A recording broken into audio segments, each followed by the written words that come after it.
प्रखंड कुर्मी क्षत्रिय कल्याण समिति झांसी के तत्वाधान में अखंड भारत के शिल्पी भारत रत्न लौह पुरुष सरदार वल्लभ भाई पटेल की 159वीं जयंती मौरानीपुर में पटेल चौक पर मुख्य अतिथि श्रीमती रमा आरपी निरंजन MLC झांसी जालौन ललितपुर ने सरदार वल्लभ भाई पटेल की प्रतिमा पर माल्यार्पण कर सभा को संबोधित करते हुए सरदार वल्लभ भाई पटेल की जयंती बड़ी धूमधाम से मनाई। उन्होंने कहा, हम सबको सरदार वल्लभ भाई पटेल से प्रेरणा लेनी चाहिए। सरदार वल्लभ भाई पटेल ने देश के लिए प्रधानमंत्री जैसे पद का त्याग कर दिया। ऐसे महापुरुष की हम सब नमन करते हैं। कार्यक्रम की अध्यक्षता संरक्षक जानकी प्रसाद मुखिया ने की। शिवशंकर पटेल ने कहा, देश सरदार पटेल के त्याग और समर्पण हमेशा याद रखेगा।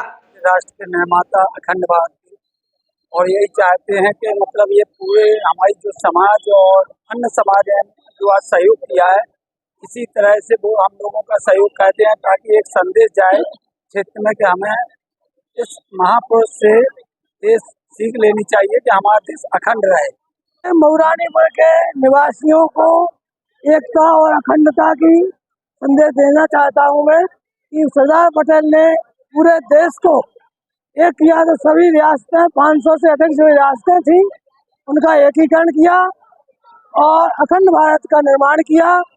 इसलिए इस जयंती के शुभ अवसर पर हम अपने देशवासियों को ये संदेश देना चाहता हूँ कि हम सब एक साथ रहें, मिलजुल कर और अपने देश की रक्षा करें। एकता की संदेश देना चाहता हूँ। क्षेत्र को नमन करता हूँ, प्रणाम करता हूँ कि जब इस मूर्ति की स्थापना हुई थी, जब अनावरण हुआ था, मुझे नहीं लगा था कि 2 दिन बाद गुजरात में प्रोग्राम था। मैं उसको ले नहीं पाया क्लिप को। हमारे देश के प्रधानमंत्री ने कहा था, गुजरात में ये पटेल जागरूक नहीं है, गुजरात में ये पटेल संपन्न नहीं है।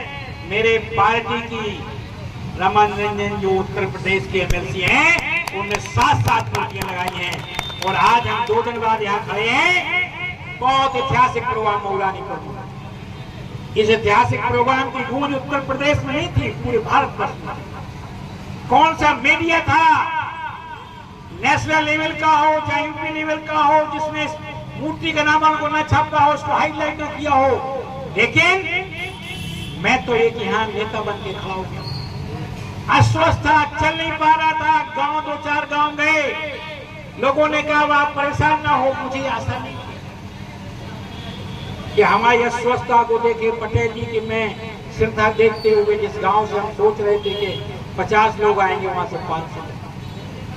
हमसे एडिशनल SP बोले, निरंजन जी मुझे आसपास का रोड बंद करना पड़ा।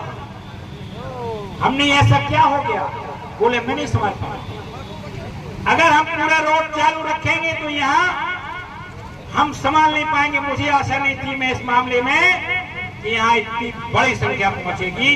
5000 का पंडाल तो भर गया था हमारे स्वतंत्र देव जी के आने के पहले ही।